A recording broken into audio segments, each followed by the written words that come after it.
70 साल याद करो कुर्बानी। इस अभियान के तहत देश के उन सभी स्वतंत्रता सेनानियों को याद किया जाएगा जिन्होंने भारत को आज़ाद कराने के लिए संघर्ष किया और कुर्बानियां दी।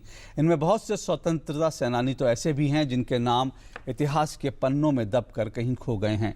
इनका ऋण तो हम कभी नहीं चुका पाएंगे, पर श्रद्धांजलि देकर इन्हें याद तो किया ही जा सकता है। और इसी मकसद से वरिष्ठ केंद्रीय मंत्री वेंकैया नायडू आज मुंबई के अगस्त क्रांति मैदान पहुंचे। देश की आज़ादी में बलिदान देने वाले महान सेनानियों के योगदान को याद करने के लिए मोदी सरकार ने जश्न आज़ादी के एक बड़े कार्यक्रम की शुरुआत की है। 9 अगस्त से देश भर में शुरू किए गए 15 दिनों तक चलने वाले इस कार्यक्रम को नाम दिया गया है 70 साल आज़ादी याद करो कुर्बानी।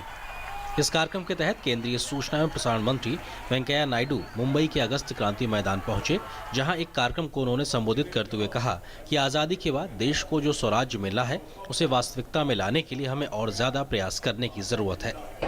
आज़ादी मिलने के बाद हम लोग आज सोचना चाहिए जो स्वराज्य मिला और स्वराज्य को स्वराज्य के रूप में कैसा बदलना, इसके बारे में सब लोग गंभीरता से सोचना चाहिए।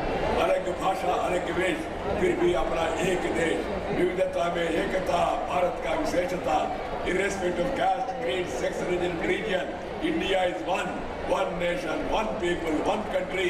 This feeling should be reflected in the entire country.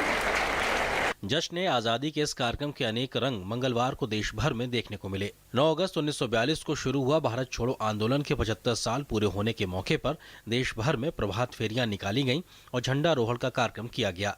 कई जगहों पर स्वतंत्रता संग्राम सेनानियों को भी याद किया गया। केंद्रीय मंत्रिमंडल के 75 मंत्री इस कार्यक्रम के प्रमुख मार्गदर्शक होंगे।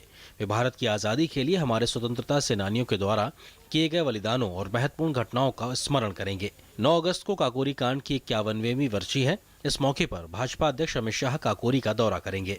जश्न आज़ादी के इस कार्यक्रम में भूतपूर्व सैनिकों को सम्मानित किया जाएगा। सांस्कृतिक कार्यक्रमों और खेल प्रतियोगिताओं का आयोजन किया जाएगा। देशभक्ति के गीतों और निबंध लेखन की प्रतिस्पर्धाओं का आयोजन किया जाएगा। फिल्म प्रभाग देशभक्ति की फिल्मों का प्रदर्शन देश भर में करेगा। इस कार्यक्रम में सभी दलों को उनकी इच्छा के अनुसार हिस्सा लेने के लिए आमंत्रित किया गया है। 15 अगस्त से तिरंगा यात्रा का भी शुभारंभ किया जाएगा। प्रधानमंत्री इस यात्रा की शुरुआत करेंगे जो 23 अगस्त तक चलेगी। सरकार इस पहल के साथ प्रधानमंत्री मोदी के विकास और बेहतर शासन के स्वप्न को साकार करने की भी कोशिश कर रही है। इस दौरान मोदी सरकार की महिला मंत्री सीमावर्ती इलाकों में जाकर सेना के जवानों को राखी बांधेंगी। गिरीश निशाना के साथ news night desk, DD news.